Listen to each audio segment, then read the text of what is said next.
Satu hari lagi menuntun langkahku, dengan tangan kasih Kau pegang tanganku Bapa. Satu hari lagi langkahku,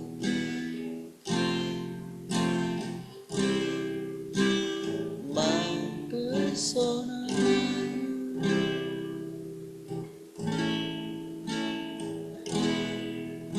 Satu hari lagi menuntun langkahku, dengan tangan kasih-Mu Kau pegang tanganku Bapa. Satu hari lagi Kau buktikan kasih-Mu, berkat-Mu yang melimpah membuatku terpesona. Hanya satu yang ku pinta, ajarku mengasihi-Mu dengan segenap hatiku seumur hidupku. Hanya satu yang ku pinta, ajarku mencintai-Mu dengan segenap hatiku seumur hidupku. Yesus,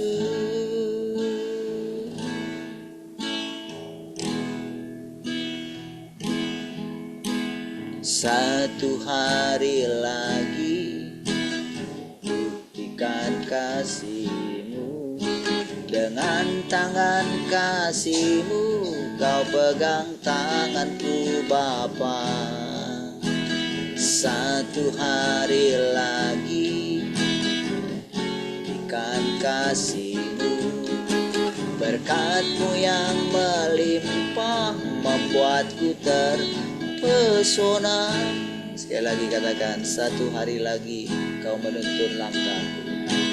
Satu hari lagi menuntun langkahku, dengan tangan kasih-Mu Kau pegang tanganku Bapa. Satu hari lagi Kau buktikan kasih-Mu, berkat-Mu yang melimpah membuatku terpesona. Hanya satu yang ku pinta, ajarku mengasihi-Mu dengan segenap hatiku seumur hidupku. Hanya satu yang ku pinta, ajarku mencintai-Mu dengan segenap hatiku seumur hidupku. Yesus,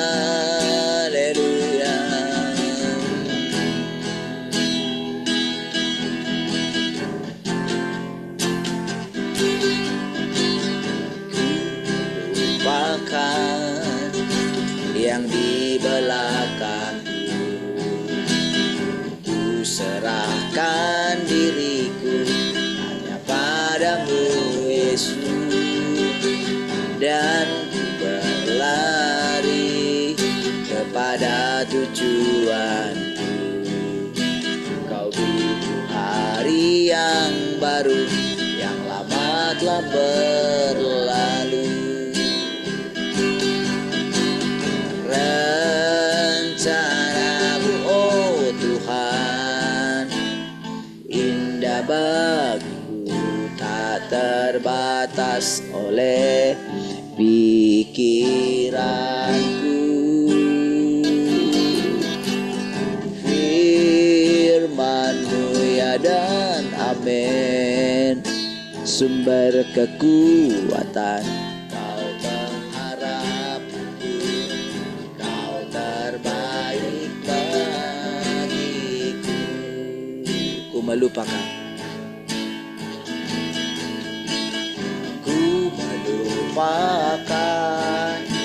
yang di belakangku. Ku serahkan diriku hanya padamu Yesus, dan ku berlari kepada tujuanku. Kau beri hari yang baru, yang lama telah berlalu.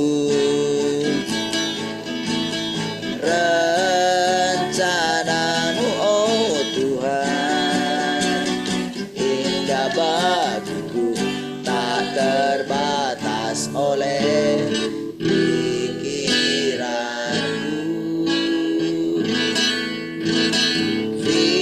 Firman-Mu ya dan amin, sumber kekuatan. Kau pengharapanku, Kau terbaik bagiku. Rencanamu oh Tuhan indah bagiku, tak terbatas oleh pikiranku. Firman-Mu ya dan amin, sumber kekuatan. Kau pengharapanku, Kau terbaik bagiku. Kau terbaik bagiku. Kau terbaik bagiku.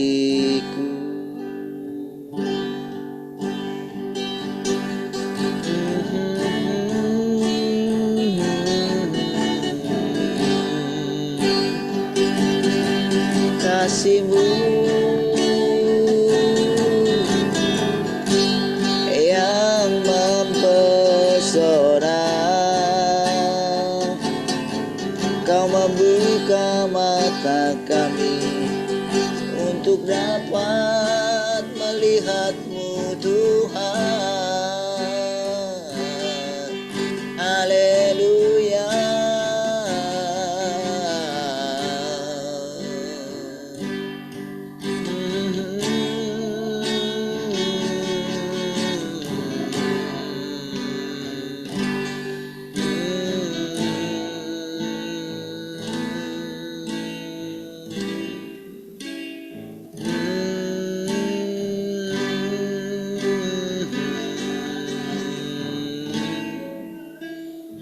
Hanya Kau yang menjadi tempat jawaban. Hanya Kau tempatku berharap, berjalan bersama-Mu ku takkan goyah, sebab tangan kasih-Mu ya bagiku. Selamanya Kau cu, hanya Kau yang menjadi tempat jawaban. Hanya Kau tempatku berharap, berjalan bersamamu, ku takkan goyah, sebab tangan kasih-Mu tersedia bagiku.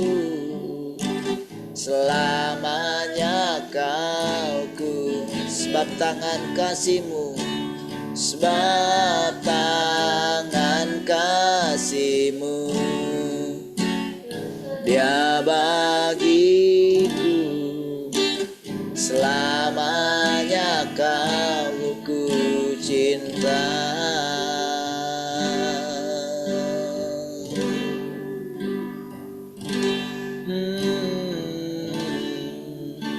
Selamanya Kau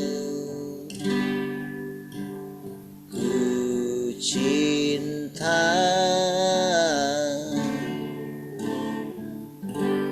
Haleluya. Terima kasih Tuhan, kami bersyukur pagi hari.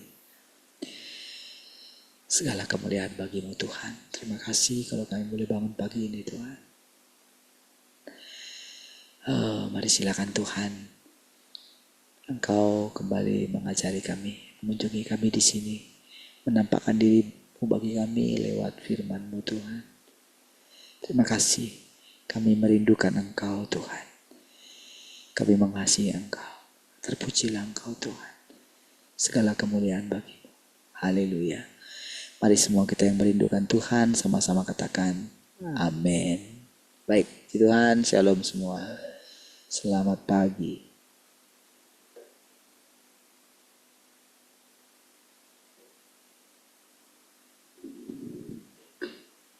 Shalom semua, selamat pagi.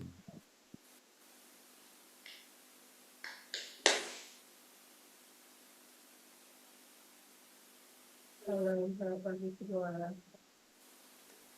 Shalom semua, selamat pagi. Shalom semua, selamat pagi.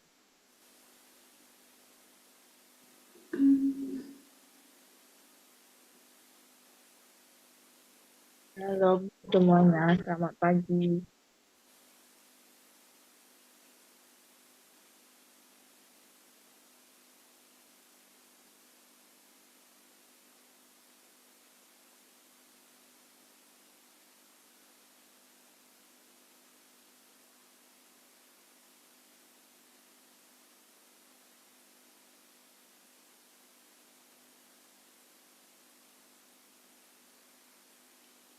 Baik, puji Tuhan. Ada yang mau sharing pagi ini? Silakan.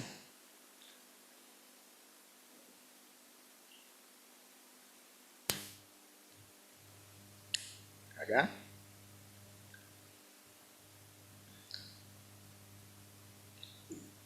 Ini mau sharing?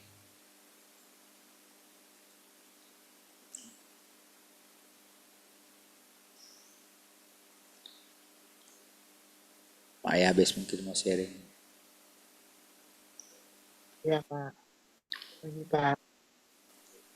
Pagi Pak.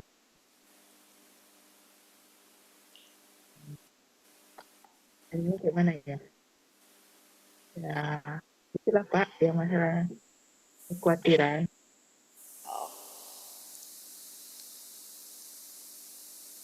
Ya, kemarin sih sudah selesai kok, sudah kontrol. Kata dokternya sudah kecil, jadi nanti kontrolnya 2 bulan lagi. Sebenarnya saya sih nggak terlalu dipikirin sih. Cuma kadang-kadang pusingnya aja, itu aja. Pusingnya aja. Jadi kalau terlalu banyak aktivitas ya pusing, itu aja.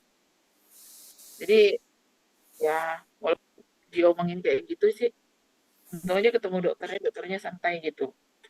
Santai maksudnya nggak terlalu gimana ya bilangnya ya. Dari dulu sih memang saya tahu sih kalau medis itu kalau gimana ya kayak gitu mafianya untuk cari uang gitu medis itu kedokteran itu. Jadi makanya kalau ke rumah sakit dokter itu semua kata dokter itu ya mesti dipilah-pilah, nggak didengarin semua. Kalau didengarin semua ya masuk lubang-lubang gitu. kayak orang melahirkan lah gitu. Kayak kemarin anak saya punya istri kan, anak IPT kan, punya istri kan melahirkan. Harusnya di bidan tuh ternyata nggak bayar loh. Dia bergundanya ke BPJS kan. Kalau di rumah sakit katanya nggak bayar, kalau di bidan bayar setengah, katanya 850.000. Diminta sama dia diuruskan. Kiranya begitu tanya BPJS, memangnya bayar ya Pak ya? Karena kemarin baru ada yang melahirkan di rumah sakit, tapi nggak bayar. Akhirnya bidannya kena SP. Karena ternyata nggak bayar. Bidannya malu, dibalikkan duit, tuh dia bilang gara-gara Bapak saya kena SP. Jadi selama ini dia sudah berapa banyak uang orang yang dimakan, harusnya nggak dibayar. BPJS sudah tanggung semua. Jadi, jadi ya gimana ya? Dokter itu ya kalau bisa semua tuh operasi. Operasi nanti kan dapat duit. Gitu. Ikutinlah semua katanya dia. Kalau dia bilang sikit-sikit operasi, operasi gitu. Ya kita kita ya mikir-mikir lah, yang jangan semua kata-katanya diikutin. Kebetulan kemarin ketemu dokternya ya kayak ibu bilang, dokternya kan memang dokter yang ya misalnya kayak ada atau ada dokter itu berapa di Batalnya itu kata dokter kandungan kan. Kalau dokter A itu apa-apa operasi semua ya. Kalau ketemu sama dia apa-apa operasi gitu. Kalau dokter ini nggak santai aja dia. Dia tengok saya kayak gitu kan. Ya udah, kamu mau minum herbal katanya. Ya udah saya kasih tahu gitu kan. Udah. Nah, setelah itu ya dia santai aja. Jadi kalau saya masuk ke sana itu ya biasa aja, nggak terlalu dipusingin. Memang sih ada beberapa orang kan kayak nanyain gimana sehat nggak gitu kan. Ya saya sih sebenarnya nggak dipikirin kali sih. Yang penting nggak ada sakitnya, bisa beraktivitas. Cuma ya kadang-kadang pusing aja itu aja. Tapi sekarang setelah kemarin itu kan disuruh makan yang merah-merah, bit, yang merah, ya kan, uh, kurma gitu kan, ya udah nggak apa-apa lagi. Jadi ya saya sebenarnya sih nggak terlalu dipikirin. Makanya memang benar, makin dikhawatirin makin makin makin pusing kepala gitu. Makin banyak stresnya. Apa ini dipikirin? Yang penting ya kayak gitu ya. Harus lihatlah Tuhan itu besar. Kalau Tuhan itu besar, dia lebih tahu gitu kan semuanya, dia tahu kontrolnya masalah ini kan, pengaturan dia, ya udah ikut aja. Jadi sebenarnya saya nggak terlalu dipusingin kali sih, biasa aja kan, keluarga kan pada takut kan, gini gini gini gini, kalau kata dokter operasi operasi nggak mau. Jadi, operasi itu sudah kerjaan, sudah bongkar, nanti ceritanya 3 tahun pun masih sakit itu ceritanya tuh, bukan cerita enak-enak aja gitu. Nah, itu aja sih sebenarnya Pak, saya jadi sebenarnya memang memang harus diituin sebenarnya. Maksudnya harus khawatir itu nggak boleh ada lagi di kamusnya gitu. Kalau nggak ya kayak makin dibesar-besarin pekerjaannya si iblis tuh. Apalagi yang nekat ini makin didengerin gitu kan, makin besar kita dengar pekerjaan dia. Jadi bukan bukan pekerjaan Tuhan yang kita lihat besar, tapi pekerjaan iblis yang kita lihat besar. Ya gitu aja lah Pak. C juga kayak gitu, saya nggak pikirin lagi. Pokoknya sekarang yang tahu saya tugas saya yang bisa saya kerjain gitu. Yang nggak bisa saya kerjain ya udah. Yang penting Cici itu sehat-sehat aja di sana. Yang masalah kesehatan ya nanti gimana caranya lah. Yang penting dikasih makan yang sehat, apa yang diperlukan gitu aja. Kemarin kok ketemu lagi kok, cuma ya memang ya saya juga nggak tahu, mungkin itulah caranya Tuhan untuk si Cici itu bertobat, kita nggak tahu. Karena sekarang pun dia sudah nggak keras-keras kayak dulu lagi. Kalau nggak kan bisa masih keras-keras gitu kan. Dia bilang kalau Cici nggak bertobat, mata tuh ya Tuhan yang bisa sembuhin, saya nggak bisa ngomong loh. Nah, kadang-kadang ya kita nggak tahu lah caranya, cuma ya kadang-kadang kan memang sakit, saya nampaknya negatif karena dia sakit sakit mata, sakit nggak bisa lihat itu kan, kasihan gitu. Tapi ya gimana, nggak kita yang bikin, di luar kontrol kita, kita tuh mau ngapain. Oke, terima kasih semua. Baik, puji Tuhan ya. Intinya saudara, kita itu sedang diajar gitu ya, bahwa Tuhan itu berdaulat atas semua. Itu pelajaran yang penting. Jadi untuk memahaminya, kita harus melewatinya. mengalaminya gitu. Menerapkannya istilahnya gitu ya. Ya dengan seperti itu gitu kan, kekhawatiran datang gitu kan, sakit datang gitu, sakit penyakit datang gitu. Walaupun melalui sarana apa dia datang gitu,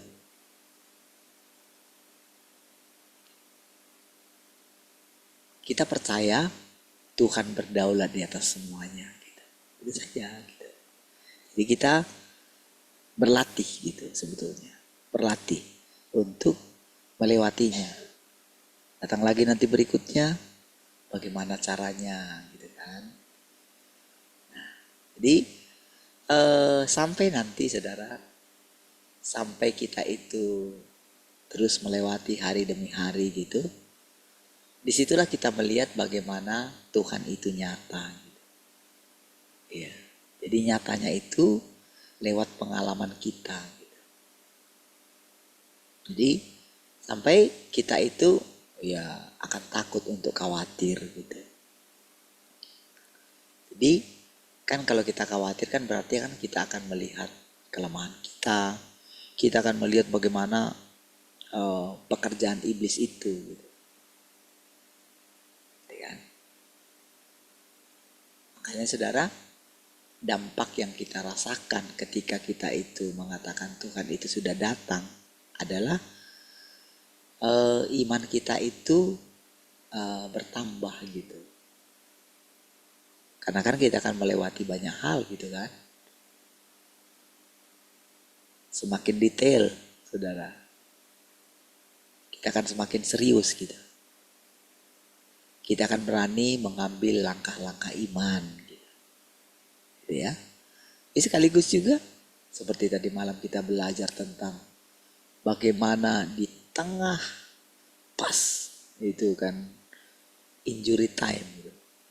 Waktu-waktu yang sangat krusial gitu. Pada saat dia ingin mempersembahkan anaknya, dia kan begitu polos saja saudara. Karena kita tahu Abraham itu gak mungkin lah dia gak mengasihi anaknya gitu.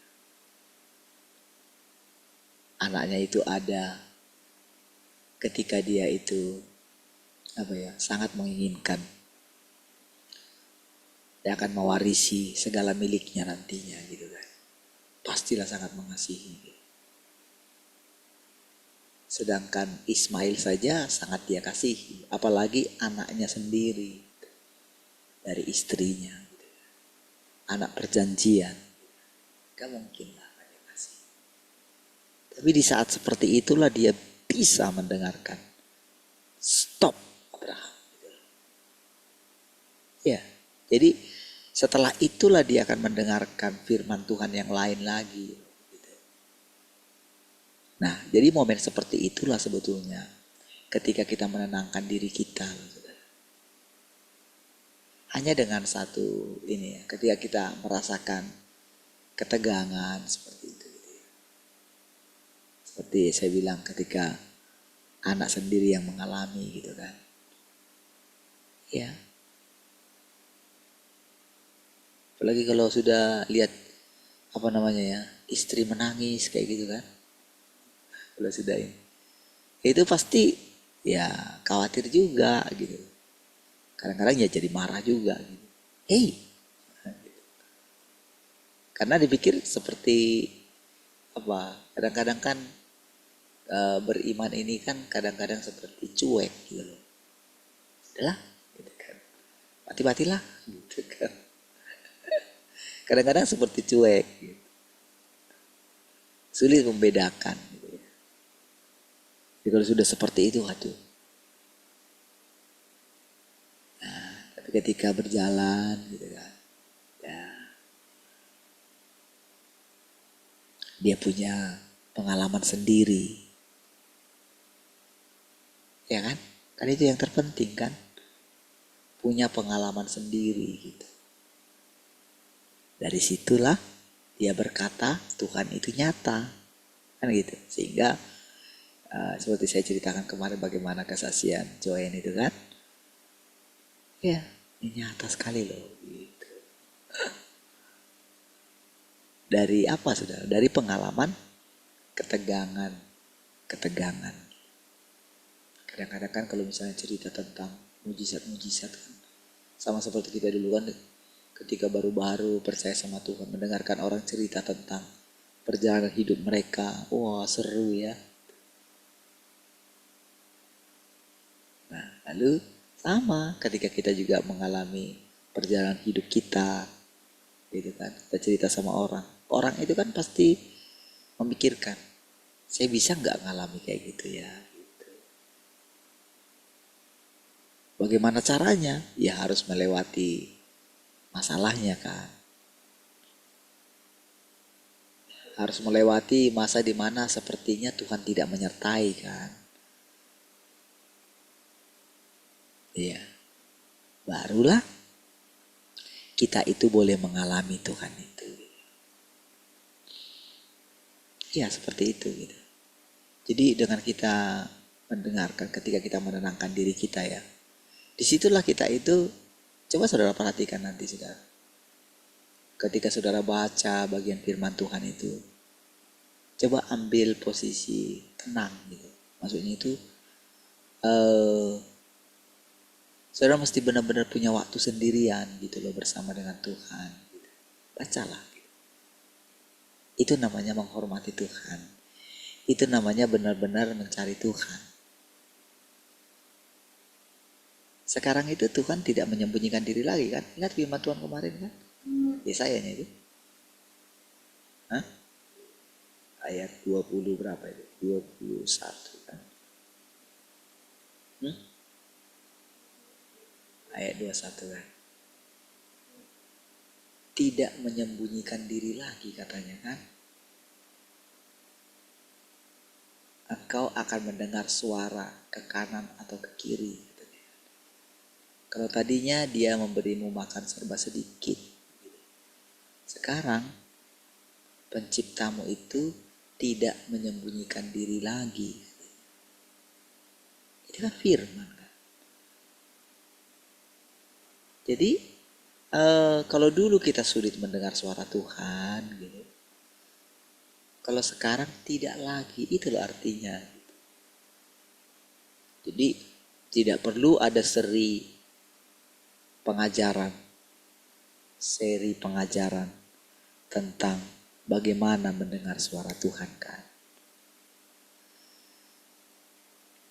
Ya kan? Abraham tidak perlu dia belajar tentang mendengarkan suara Tuhan, tidak. Gak ada yang mengotori pikiran dia loh saudara. Sama dengan kita begitu. Jangan izinkan pikiranmu diisi dengan kebimbangan gitu. Kan Tuhan ada di atas segala sesuatu. Lagian kan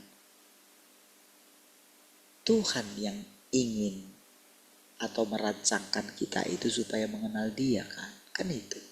Tujuan kita diciptakan kan supaya kita mengenal Dia. Lalu dipakailah kita ini untuk menjadi etalasenya Dia kan. Dipenuhilah manusia. Dia berfirman kepada seorang manusia. Dia katakan, anakku engkau, pada hari ini engkau aku peranakan. Maria gak tahu itu saudara. Bagaimana prosedurnya itu. Daud ketika mengucapkan itu saudara, dia tidak tahu kapan itu akan digenapi. Dia berkata kepada Tuanku katanya, duduklah di sebelah kananku. Ya kan? Padahal itu kan Mazmur.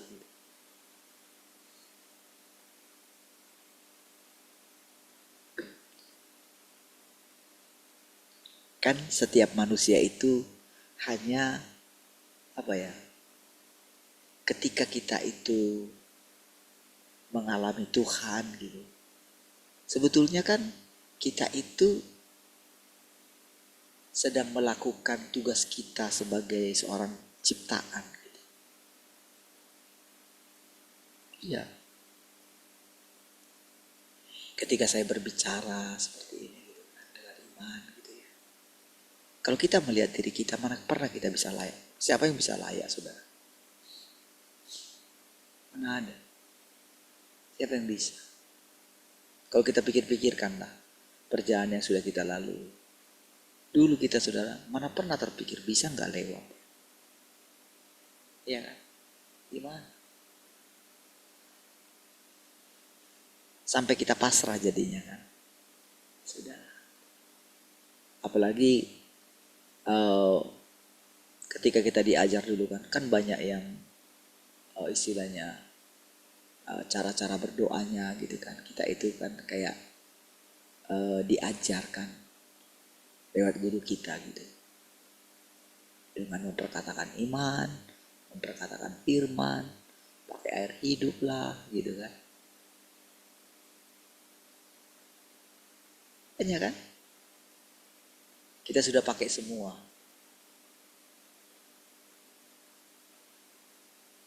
Dulu ada orang yang meninju penyakit kan.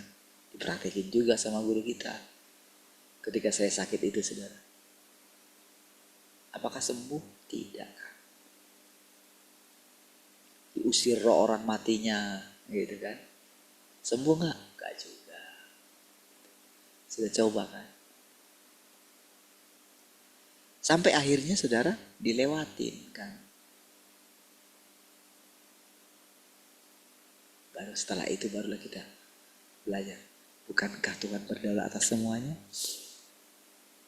Ya kan. Ketika suatu saat tiba-tiba Tuhan bilang, ketika dalam penglihatan itu, siapa bilang kamu sakit? Kamu gak pernah sakit. Lalu kita iya juga ya. Kan Tuhan sudah mati di atas kayu salib. Kan firman-Nya bilang, oleh bilur-bilurku kamu sudah sembuh. Berarti saya sembuh gitu. Saya gak sakit ya. Gitu. Lolos dari situ. Kan itu perjalanan lagi. Sampai nanti kita melewati lagi gitu. Bagaimana rasanya ketika sudah umur 60, 70 gitu kan. Gimana? Ketika bertambah usia kita gitu kan. Badan kita menjadi lemah kan rasanya kan. Ya enggak? Dulu rasanya energi. Dulu rasanya bisa melompat gitu. Sekarang sekali melompat crack gitu saudara. Bisa crack. Di situ luar kita sadar. Ternyata kita nggak muda lagi. Tapi perasaan kita masih muda aja gitu. Perasaan kita ini kan masih kayak masih apa ya? Kalau kita lihat anak kita gitu, udah besar segitu. Kita bisa bayangkan dulu saudara. Bagaimana di usia itu kita memandang orang tua kita. Betul nggak? Dulu kan kita bayangkan kita kan orang tua kita sudah tua kali. Waktu kita masih kecil gitu kan. Tapi cobalah lihat perasaan saudara sekarang. Anak saudara sudah besar. Cobalah. Apakah saudara pikir saudara sudah tua kali? Enggak juga. Saudara kayak masih anak muda gitu kan. Ya enggak. Ya kita pikir kadang-kadang saudara kalau lihat apa gitu, anak-anak gitu ya. Lihat teman-teman. Bahkan kan guru-guru dari anak kita kan itu kan boleh dibilang ya enggak jauh juga, maksudnya masih bisa kita anggap kayak anak kita loh saudara. Iya.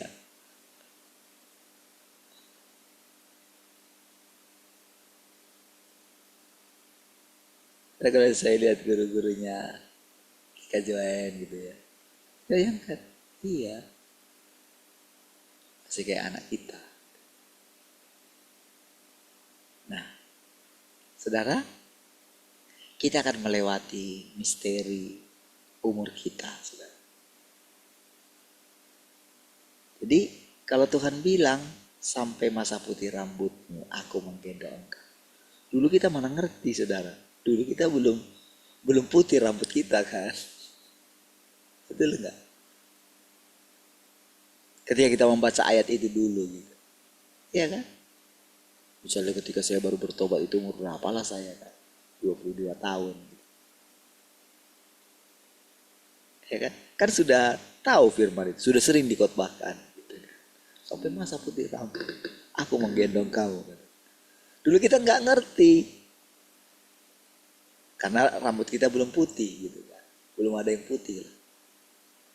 Tapi sekarang saudara ketika kita lihat rambut kita sudah putih, sudah ada yang putih gitu kan, barulah kita itu, iya ya sampai hari ini segala kebutuhan saya dipenuhi oleh dia ya. Saya seperti anak-anak ya di hadapan Tuhan itu ya. Ya kan? Udah. Ya kan? Ketika kita mencapai umur berapa nanti gitu ya. Tadinya kita itu yang pelihara anak kita, bekerja untuk anak kita gitu kan. Sekarang anak yang memikirkan kita misalnya. Iya kan? Bukan kamu gitu? Kita yang mikirin kebutuhan orang tua kita. Sekarang anaknya kan?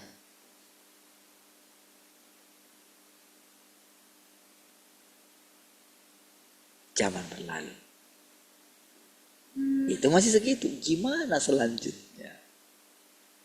Disinilah saudara, semua yang dia firmankan itu barulah kita sadar. Ternyata iya ya Tuhan itu benar-benar memelihara segala sesuatu ya. Ruginya ya kalau tidak percaya sama Tuhan. Kan gitu kan. Dia jamin, dia pemilik alam semesta ini. Dia pemilik waktu, dia yang merancangkan segala sesuatu. Iya kan?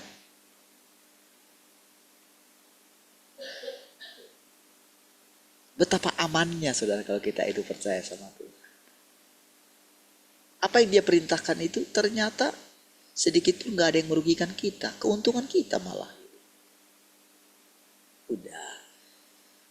Jangan mengingini harta dunia ini katanya. Kayak gitu. Ya. Jangan hatimu ada di situ. Bahkan engkau harus lebih mengasihi Tuhan. Mengutamakan Tuhan. Dibanding istrimu, dibanding anakmu, dibandingin apa yang kamu miliki. Udah. Aku yang pelihara.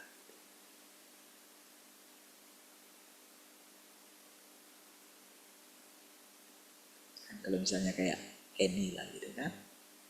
Tadi kan adik-adiknya gimana gitu kan. Dia pernah tinggal bersama dengan adiknya gitu. Bagaimana dia bersama dengan kakaknya. Bagaimana ketika menghadapi A, menghadapi B, gimana gitu kan. Tapi akhirnya ketika mulai belajar, menyerahkan kepada Tuhan. Gitu. Lihat. Kita yang rasanya kita sudah dewasa sekali, cakap menanggung segala sesuatu. Ternyata di hadapan Tuhan kita masih seperti anak kecil. Gitu. Sudah, aku yang mengatur semuanya, katanya. Iya. Bahkan gak ada sama sekali saudara yang perlu kita takutkan dalam hidup ini. Walaupun memang kita harus menghadapinya gitu loh. Iya kan? Ketika kita bilang sekali ini kan kayaknya kita punya iman gitu kan. Tapi berikutnya ujian itu kan nyata kan. Kekhawatiran itu kan nyata kan. Ketakutan itu kan nyata kan? Nyata enggak? Nyata dia. Kadang-kadang kita pikir, kok bisa ada itu ya? Kenapa ya Tuhan? Kan gitu. Kalau kita meninggikan diri kita gitu kan, kita menganggap diri kita sudah sangat baik, maka kita akan mengalami lagi betapa lemahnya kita. Iya, pasti. Di satu sisi mungkin nampaknya kita itu baik. Di sisi lain, makanya disitulah kita belajar akhirnya kita tidak akan memandang rendah orang lain, siapapun dia. Iya. Bahkan iblis sekalipun gitu kan. Kadang-kadang kan iblis itu kan seringnya kan datang dalam rupa manusia kan. Iya, di mana-mana saudara bisa melihat manifestasi dia kan. Apalagi kalau sudah perhatikan bagaimana keadaan bangsa kita ini gitu kan. Perhatikan aja. Itu rasanya geram sekali loh saudara. Karena kita sangat kaya, tapi kekayaan kita itu dinikmati oleh negara lain. Kita dijajah oleh segelintir orang sebetulnya yang hanya memikirkan perutnya saja saudara. Kalau lihat itu ya, aduh.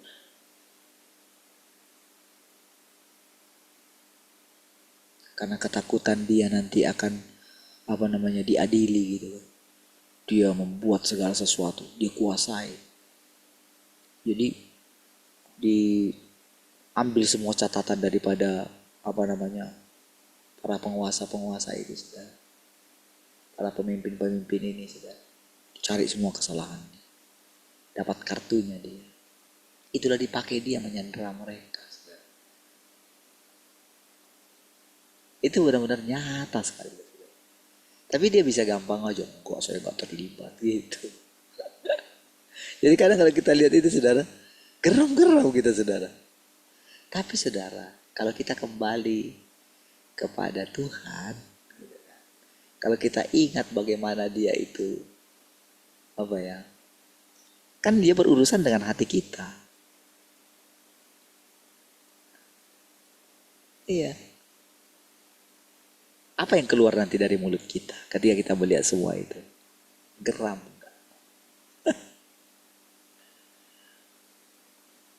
Iya. Kalau saudara ikutin gitu ya. Itu ada yang satu itu ya. Saya sampai bayangkan dia sampai dari sejak tahun 98. Dia bilang cerita itu. Bagaimana dia mengalami sakit gitu ya. 20-an tahun dia sakit, di mana hartanya diambil gitu kan. Begitu saja gitu. Dia sudah menang di pengadilan. Tapi mereka itu saudara gampang mengubah. Dia sudah menang, bayangin saudara. Di pengadilan. Tetap juga disita saudara. Dia berpikir begini, kalau nanti aku ini, nanti hancur ekonomi bangsa ini. Gitu. Tapi ternyata rumah udah tua dia, kita udah sakit. Tinggal satu-satunya itu rumah dia mau disita juga gitu. Padahal saudara dia tidak ada. Jadi istilahnya dicatut aja namanya gitu loh. Kalau dengar itu rasanya marah gitu ya. Tapi rasanya orang itu saudara gampang aja saudara.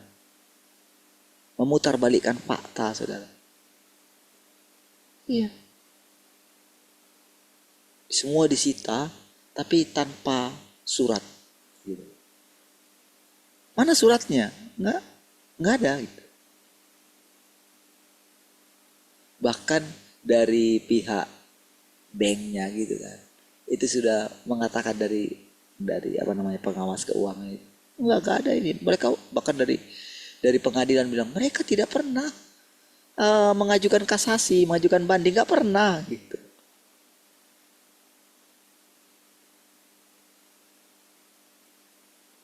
Itu baru satu, belum lagi yang lain. Jadi apa yang mereka miliki itu kayak diambil dengan mudahnya gitu. Itu kan tidak adil. Rasanya kan mau marah lihatnya. Gitu.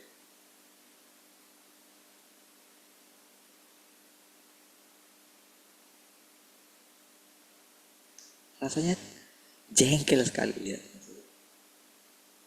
Tetapi saudara, kembali saudara, Tuhan kan ada di atas segala sesuatu. Tuhan berdaulat gitu. Jadi ketika lihat itu rasanya saudara, kalau gitu, rasanya geram. Belum lagi yang terbaru ini saudara, itu yang sampai mantan menteri kesehatan itu sampai, gila ya kamu presiden gitu loh. Kayak gitu loh. Bayangkan saudara, sekarang bisa dibagikan alat kontrasepsi loh. Bayangin. Ke anak-anak SMA loh saudara, bayangin. Iya. Apa coba tujuannya? Saudara? Dibagikan. Berarti kan kayak melegalkan, saudara.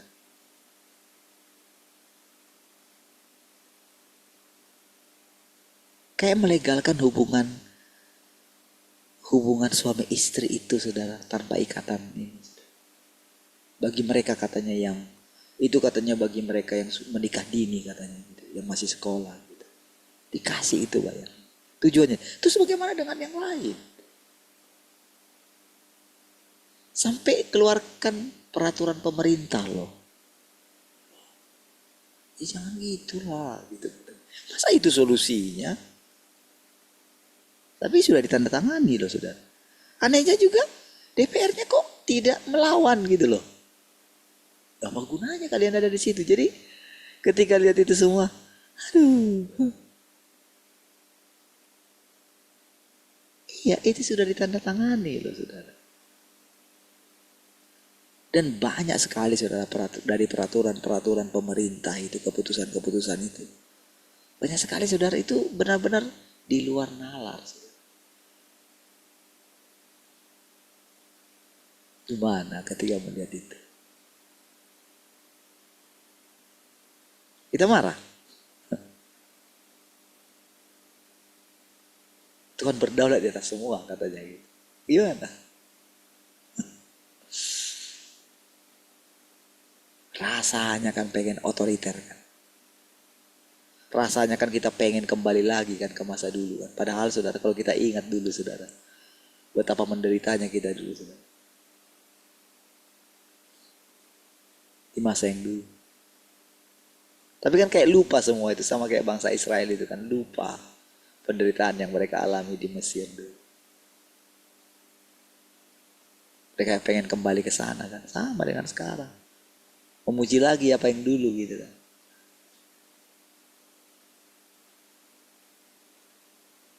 Karena memang belum ada zaman sekarang itu, jadi korupsinya itu mengerikan sekali, saudara. Mengerikan sekali. Iya, benar-benar, saudara. Semua bahkan yang kita punya tambang, sama sekali tidak ada untungnya bagi kita, bayangin. Sama sekali. Bahkan minus, saudara. Padahal kita punya tambang. Itu ngerinya, saudara. Yang menikmati Cina. Iya. Kita sudah disandera. Kadang-kadang cerita ini, aduh. Kadang kalau saya dengerin gitu kan, baca gitu kan, kok bisa kayak gini ya gitu. Nyata sekali. Nah, tapi di situ kan Tuhan lihat hati kita. Lihat hati saya, karena kan itu kan diperhadapkan kepada saya. Karena saya sering memperhatikan itu. Kan kita ini kan dari dulu itu kan, ketika saya sebagai pendoa lah gitu. Pastikan yang kita doakan itu kan kesejahteraan bangsa kita. Usahakanlah kesejahteraan kota, kemana kamu aku buang, katanya kan kayak gitu. Kan kalau kita lihat kayak gitu gimana? Pastikan ada dalam hati kita, aduh ini gak benar, ini gak benar, ini gak benar. Tapi sudah terbukti, saudara. Siapapun yang berusaha ingin memperbaikinya, lihatlah, jatuh juga mereka. Lihatlah para pejuang-pejuang 98. Jadi apa mereka? Tadinya kita lihat kayak gini, berikutnya ketika dia memegang jabatan itu, sanggup gak dia? Enggak juga. Jadi gimana dong? Gitu. Ya. Kita akan diperhadapkan itu semua. Seperti yang tadi itulah. Sudah jelas salahnya dia, si bidannya itu kan. Salahnya dia kok. Bisa menyalahkan orang lain. Gara-gara dia, katanya dia itu dicabut izinnya. Iya. Kok gara-gara orang? Gara-gara kamu lah yang mau nipu. Tapi udah biasa kayak gitu. Baik, saudara. Coba kita dengarkan firman Tuhan ya. Kita baca firman Tuhan.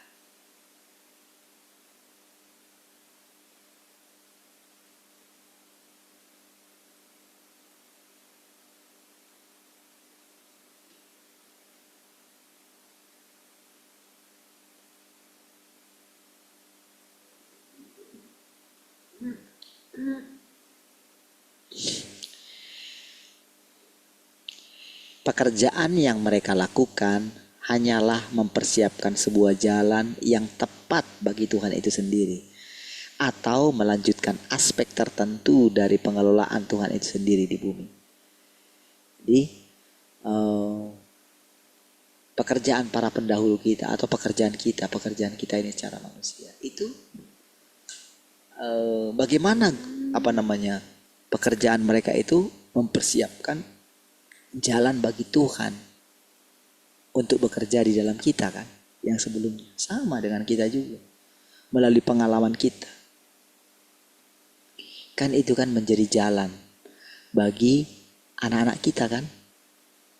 Oh, kita nggak tahu saudara. Bayangkan bapak saya itu tidak ada cerita sama saya.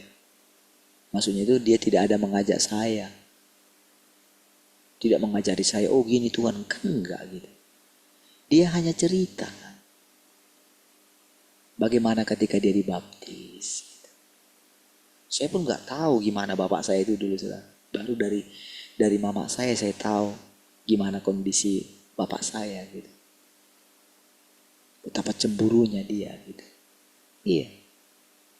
Cemburu sekali bapakmu itu katanya gitu. Sampai kalau saya pergi ke pasar itu apa gitu, waduh, saya nggak tahu juga kalau seperti itu gitu. Lalu saudara, ketika saya dibawa cerita, melihat gitu kan, ketika saya ngantar dia ke gereja itu, kan sekarang itu kan baru saya sadarkan, ternyata itu cikal bakal bagi saya untuk mengalami Tuhan. Iyalah. Apakah saya misalnya mengingat segala apa yang dia buat gitu kan?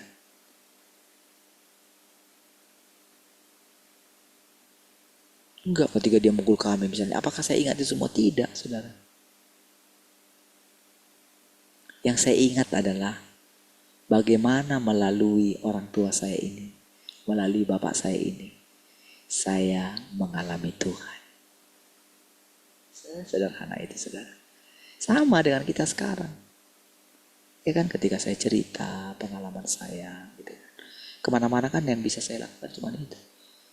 Tapi ada banyak orang-orang di luar sana yang mengingat kesaksian saya. Iya.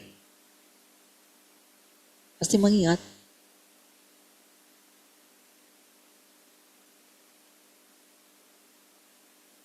Iya. Banyak yang ingat, saudara. Pasti, saudara. Ketika saya itu, bapak saya yang kayak gitu aja bisa saya ingat, bisa diingatkan oleh Tuhan.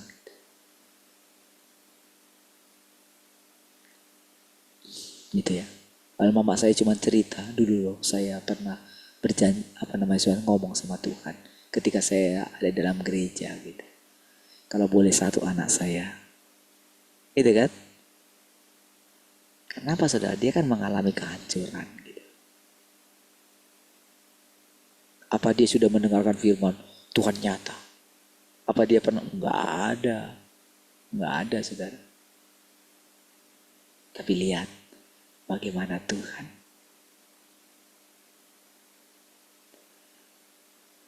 memakai itu saudara. Mereka hanya mempersiapkan sebuah jalan yang tepat bagi Tuhan itu sendiri, atau melanjutkan aspek tertentu dari pengelolaan Tuhan itu sendiri di bumi. Dalam diri mereka sendiri, orang-orang ini tidak mampu melakukan pekerjaan yang lebih besar dari pengelolaannya. Nggak bisa. Juga tidak dapat membuka jalan keluar yang baru. Bahkan lebih dari itu, tak seorang pun dapat menyelesaikan seluruh pekerjaan Tuhan dari zaman sebelumnya. Nggak bisa. Makanya saudara, Roh Kristus itu adalah seperti ini saudara. Tidak menganggap kesetaraan dengan Allah sebagai milik yang harus dipertahankan. Itulah Roh Kristus saudara. Saya mesti renungkan itu. Jadi ketika kita, makanya kan Tuhan itu kan selalu bilang, Yesus, Bapakku lebih besar daripada aku. Tetapi dia bilang, kalau engkau lihat aku, engkau sudah lihat Bapa. Jadi bagaimana saudara dia itu benar-benar tidak tertipu dengan segala yang dia dapatkan dari Tuhan, dari Bapaknya. Kan dia punya, kan firman yang dia ingat itu adalah, engkau adalah anakku, pada hari ini aku melahirkan engkau, engkaulah anak tunggalku,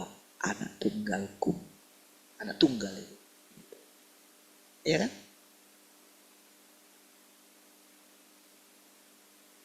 Sama seperti kita sekarang. Kan saya diizinkan mengalami perbuatan-perbuatan besar kan? Iya kan? Bahkan sampai pada waktu itu, sampai pada satu titik pelajaran, nggak ada yang saya takuti. Kemanapun saya pergi, ketika saya keliling Sumatera itu saudara ya, nggak ada sedikit pun yang saya takuti. Iya, bahkan kan sudah punya pengalaman melayani orang-orang kaya sekalipun, saya tidak gentar. Melayani seorang pemimpin pun yang masih ya sudah jenderal lah gitu kan, nggak takut saya. Saya dengan pakaian sederhana nggak takut saya. Seorang mualaf lagi dia saudara, saya nggak takut beritakan firman Tuhan gitu. Dari siapa semua itu saudara? Tentu Tuhan kan yang memberikan keberanian itu kan, yang membuat saya pede gitu. Wah kalau saya ingat saudara, ketika saya pulang ke hotel itu saudara, saya gemetar saudara. Iya, saya gemetar, baru rasa gemetar gitu. Tapi tahukah saudara bagaimana saya mengatasinya? Bagaimana saya berani terus gitu? Tentu itu karena Tuhan. Tetapi saudara, pelajaran itu selesai, cukup ya. Sekarang stop.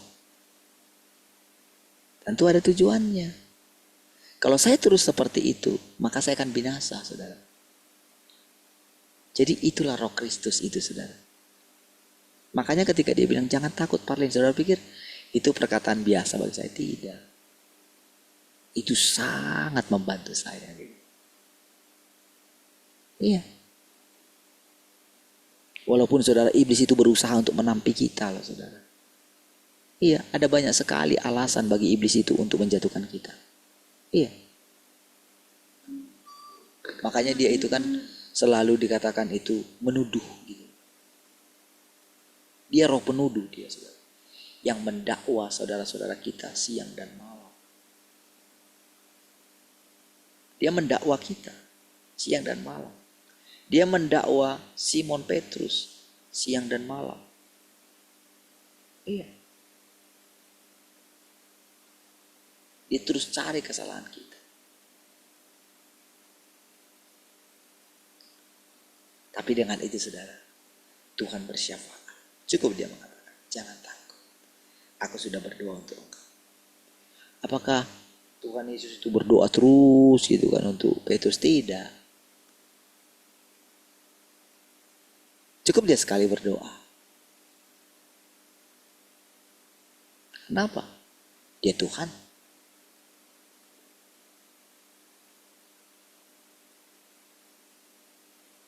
Bukan harus berdoa bertalu-talu saudara. Tidak.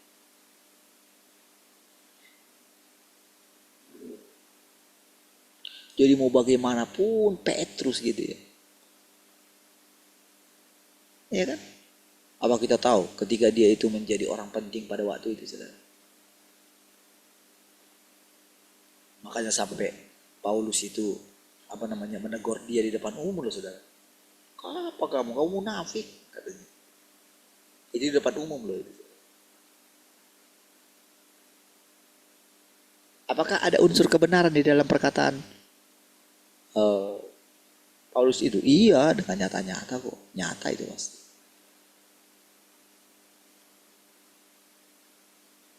Nggak bisa kayak gitu kan depan umum. Berarti kan nggak mulus kan perjalanan dia kan. Perjalanan Petrus itu sekalipun. Tetapi saudara, satu yang dipuji oleh Tuhan atas diri Petrus adalah dia terus mengikuti Tuhannya. Gitulah saudara. Sama saudara dengan kita ini saudara. Kalau kita tinggal dalam firman-Nya, Tuhan adalah kasih. Apapun yang aku hadapi ini, sekalipun rasanya aku menderita, Tuhan punya tujuan. Dan aku gak perlu kepoin itu. Itu bukan urusanku. Urusanku adalah mengikut Tuhan. Itu saja. Kalau Tuhan rasa aku perlu mengetahuinya, pasti Tuhan kasih tahu. Itu. Makanya saudara, ketika Yesus dimintai, maukah engkau pada masa kini memulihkan kerajaan bagi Israel? Gak perlu engkau mengetahui masa dan waktunya. Iya. Tetapi sekarang ini engkau harus menunggu aku di Yerusalem. Itu aja. Jadi fokus aja satu firman itu gitu. Jangan pikirin yang lain, gak ada gunanya gitu. Bagaimana caranya nanti Tuhan mengubah bangsa ini, bagaimana caranya Tuhan mengubah seseorang, itu bukan urusan kita. Ketika kita lagi dipisahkan sekarang, ya sudah, itu loh. Apakah karena kita orang itu jadi pergi gitu? Bukan. Iya, jangan tertuduh. Masing-masing orang akan mengalami Tuhan itu sendiri. Gitu loh saudara. Ajar saudara. Belajar melupakan diri kita sendiri. Pandanglah Tuhan. Jadi gitu ya.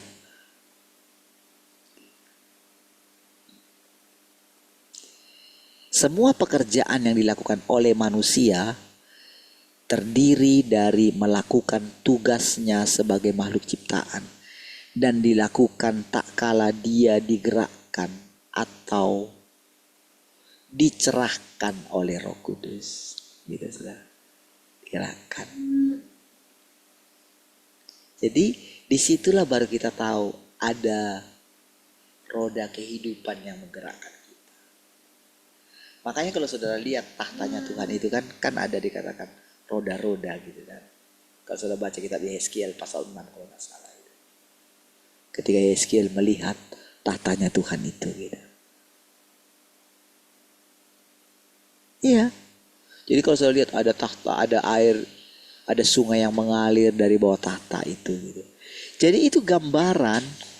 Saudara bisa membayangkan itu juga terjadi dalam diri saudara gitu. Karena kan Tuhan kan di tahta bertahta katanya di hati kita kan. Jadi dengan penglihatan itu disitulah kita punya gambaran. Bagaimana ada api di sana yang harus kita jaga, tetap menyala dia. Gitu kan.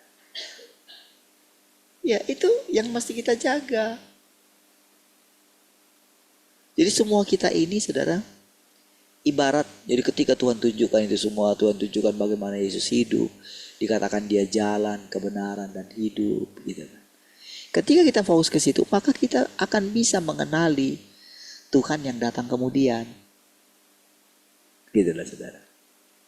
Jadi benar-benar saudara, sampai kita mengenalnya bukan lagi kata orang.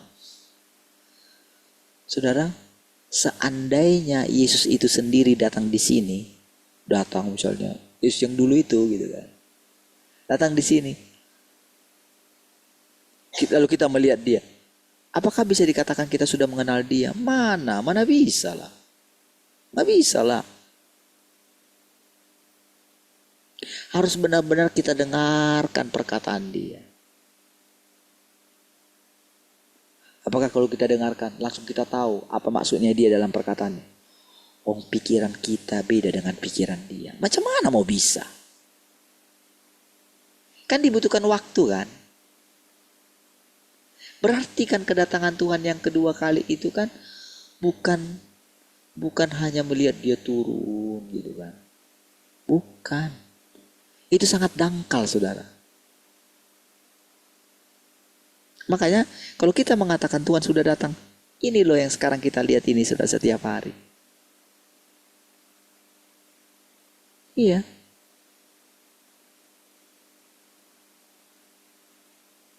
Bagaimana kita bisa bertahan? Orang-orang mulai meninggalkan. Lihat, tinggal berapa gitu. Iya kan? Kemana semua orang-orang itu?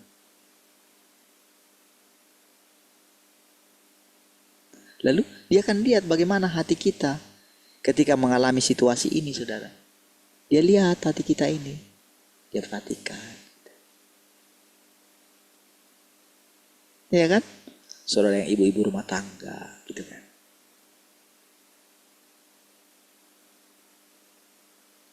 Kita bayangin saudara kalau mau perjamuan kudus, saudara. Aduh.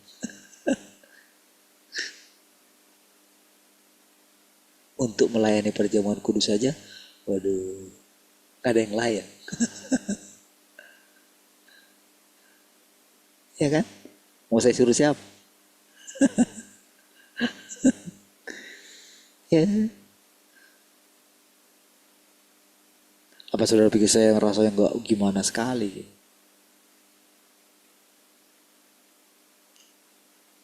Kalau ingat ini, semua keluar ya. Dan perhatikan terus hati itu, saudara. Iya. Benar-benar nyata sekali, saudara. Kita menjalani. Kita harus menunggu Tuhan. Gitu. Ya.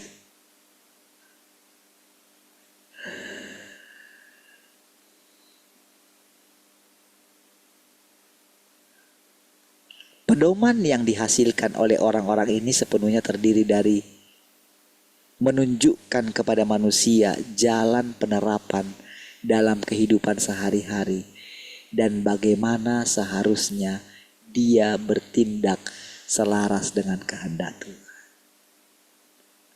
Bagaimana kita berjalan dalam kehidupan kita sehari-hari, saudara. Iya. Bagaimana saudara bekerja, bagaimana mendidik anak, semua. Bagaimana bertetangga. Seperti itu, saudara.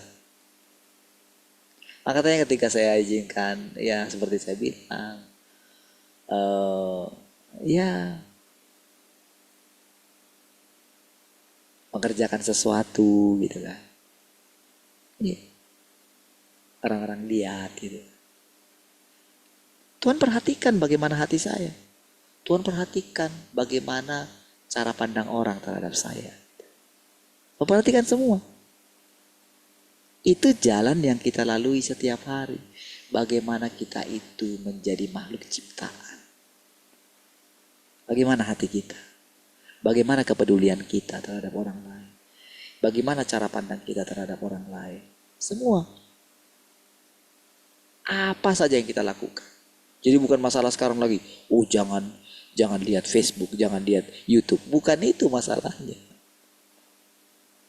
Tapi bagaimana kamu melakukannya? Bagaimana hatimu? Apa yang kamu pilih? Setiap hari, saudara.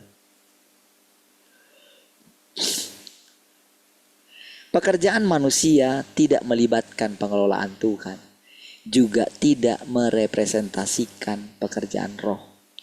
Sebagai contoh, pekerjaan witness Lee dan watchman Nee adalah memimpin jalan. Entah jalan baru atau lama, pekerjaan tersebut didasarkan pada prinsip yang tetap berada dalam lingkungan Alkitab. Dalam lingkup Alkitab. Coba saudara, dua tokoh ini saudara, ini sangat terkenal. Bukan hanya di Tiongkok saudara, tapi di dunia barat juga. Iya, dengan buku-bukunya, dengan pemahaman-pemahamannya. Tapi lihat saudara, tak ada loh orang yang berani ngomong kayak gini. Tak ada manusia yang bisa ngomong kayak gini, saudara. Itu mereka itu sangat besar. Fondasi yang mereka bangun di dalam kekristenan yang di Tiongkok itu, saudara, luar biasa. Iya. Oh, mereka bukan sekedar pintar ngomong. Ini si watchman ini saudara itu udah berapa kali keluar masuk penjara, saudara. Iya. Bagaimana dia mengalami sakit yang panjang, saudara. Dia sakit TBC juga, saudara. Tapi oleh karena itu, saudara, dia bisa membuat buku Manusia Rohani 1, 2, 3, saudara. Tapi lihat, saudara. Jadi, itu masih tetap berada dalam lingkup Alkitab. Entah untuk memulihkan gereja lokal atau membangun gereja lokal. Pekerjaan mereka berkaitan dengan mendirikan gereja. Pekerjaan yang mereka lakukan adalah melanjutkan pekerjaan Yesus dan rasul-rasulnya yang belum selesai atau yang tidak berkembang lebih lanjut pada zaman kasih karunia.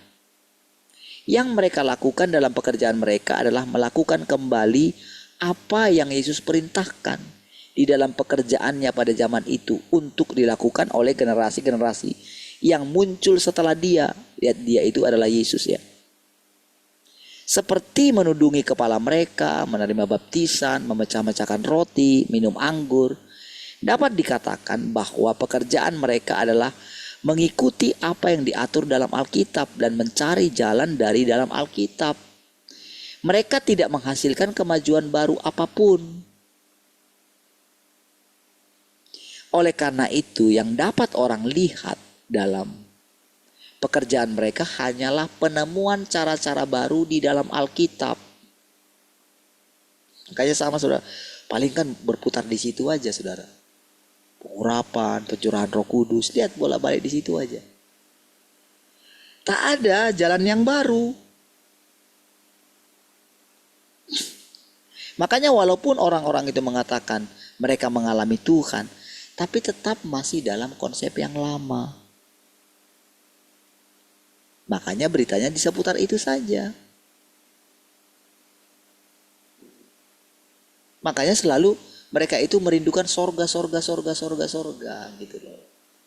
Kalau sekarang ini saudara kan nggak itu lagi. Bagaimana kita itu menjalani kehidupan setiap hari, menjadi ciptaan, makhluk ciptaan gitu. Itu jadi kalau saudara baca kitab Wahyu saudara, itu kita sudah melampauinya gitu. Dan sedang menghidupi kehidupan 1000 tahun, kerajaan 1000 tahun, langit baru, bumi baru. Bagaimana dia turun. Iya. Kita sudah melampaui. Jadi kita tidak lagi melihat bagaimana membuat mujizat, itu enggak.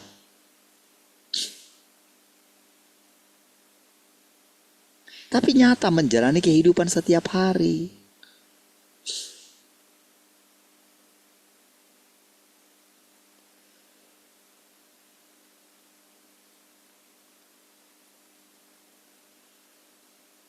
Juga penerapan-penerapan yang lebih baik dan lebih realistis. Namun orang tidak dapat menemukan di dalam pekerjaan mereka kehendak Tuhan yang sekarang.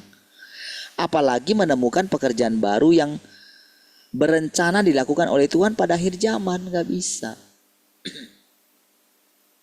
Itulah pekerjaan manusia. Gitu ya. Ini karena jalan yang mereka tempuh masih jalan yang lama. Tidak ada pembaruan. Dan tidak ada kemajuan. Mereka terus berpegang pada fakta tentang penyaliban Yesus, melakukan tindakan meminta orang untuk bertobat dan mengakui dosa-dosa mereka, serta berpegang pada perkataan bahwa orang-orang yang bertahan sampai pada akhirnya akan diselamatkan. Perkataan bahwa laki-laki adalah kepala perempuan dan perempuan harus patuh kepada suaminya dan bahkan setia berpegang pada gagasan tradisional yang mengatakan bahwa perempuan tidak boleh berkhotbah tetapi hanya boleh taat. Itu dibatasi lah di situ saudara. Pelupakan tangan, khusus bertobat. Sekarang tidak bicara itu gitu. Sudah lewat. Jadi anggapan Tuhan sekarang sudah. Masalah itu sudah selesai. Apakah berarti itu nggak berlaku? Tauratnya ya berlaku dong gitu. Kalau orang mencuri pasti dihukum dong. Kalau orang menyalahgunakan nama Tuhan pasti mereka kan berurusan dengan Tuhan dong gitu loh. Semua itu masih berlaku. Hormati ayah dan ibu masih berlaku. Masih berlaku. Semua. Bagaimana memberikan persembahan masih berlaku? Berlaku juga. Tetapi bukan dengan aturan lagi. Orang perlu bertobat. Tapi nggak terus jadi rutinitas bertobatnya gitu loh. Jadi misalnya kayak, harus minta ampun malam hari. Nggak lagi. Tetapi sekarang bagaimana melibatkan Tuhan itu. Bagaimana melihat pengelolaan Tuhan itu dalam kehidupan seluruh umat manusia. Bagaimana dia mengatur satu bangsa. Kan di situ kita melihat sekarang, saudara. Gak perlulah kita menyalahkan, oh si ini begini, si begini. Memang kita lihat, gak bisa begitu gitu kan. Kadang-kadang hati kita ini panas, saudara. Kadang-kadang kita sedih melihatnya gitu. Iya, saudara. Tapi harus lihat itu kan. Disitulah membuat kita sudah akhirnya datang kepada Tuhan gitu loh. Ketika kita melihat itu, rasanya kan kita pengen melakukan sesuatu kan. Gak ada gunanya. Karena kita sudah dihakimi. Orang yang sudah dihakimi itu saudara gak bisa. Makanya malaikat itu saudara, malaikat itu kan gak berani mengutuki iblis kan. Dia hanya berkata gitu, kiranya Tuhan menghardi engkau. Gitu kan. Sama dengan sekarang saudara. Ketika lihat, aduh rasanya itu masih gitu ya. Tapi kita mesti menjaga hati kita. Kita pandang Tuhan. Iya, pandang aja gitu. Disitulah kita akan melihat penghukuman Tuhan itu. Ketika kita memandang Tuhan. Ketika kita duduk di kaki Tuhan. Setiap hari. Baik, Tuhan, mari kita berdoa. Kasih Tuhan, kami bersyukur pagi hari ini buat anugerah. Terima kasih Tuhan. Oh, kami bersyukur anak-anak kami sudah selesai liburan di sini Tuhan. Syukur untuk anak kami Keisha yang hari ini kembali. Oh, anugerah-Mu Tuhan. Kami ini dia boleh terhibur selama di sini Tuhan. Bawa dia terus untuk mengalami Tuhan. Jika nanti kami juga minggu depan. Oh, kami percaya Tuhan. Semua dalam pemeliharaan Tuhan. Kasih Tuhan untuk bersamaan mereka. Bersama dengan kami di sini selama 1 bulan Tuhan. Oh, hal-hal yang luar biasa kami boleh mengalami. Tentu Engkau sendiri terus bekerja dalam diri anak-anak kami ini juga Tuhan. Kami menyerahkan sepenuhnya dalam pemeliharaan Tuhan. Pujilah Tuhan dalam perjalanan nanti. Darah Tuhan menolong. Sampai tiba semuanya Tuhan membuatnya lancar. Terima kasih Tuhan, kami bersyukur. Terpujilah Tuhan. Haleluya. Semua yang mengasihi Tuhan sama-sama katakan amin. Tuhan memberkati.